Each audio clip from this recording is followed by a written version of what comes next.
প্রমাণ হয়ে গেল আর কোনদিন নবীজির পিছনে নামাজ পড়তে পারবো না। তাই কান্নার রুল পড়ে গেছে মসজিদে নববীতে। এমন কান্না শুরু করছে, কোন কোন সাহাবীরা কইরাইয়া কাঁদতেছিল, হায় রে আমার নবীর পিছনে নামাজ হবে না।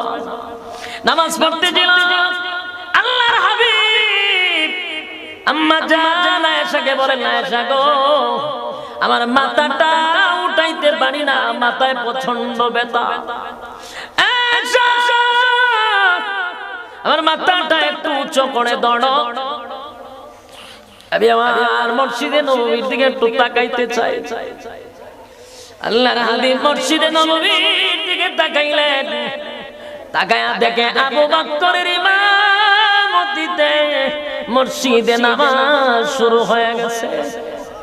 নবীজি তাকায়া তাকায়া চোখের কোণা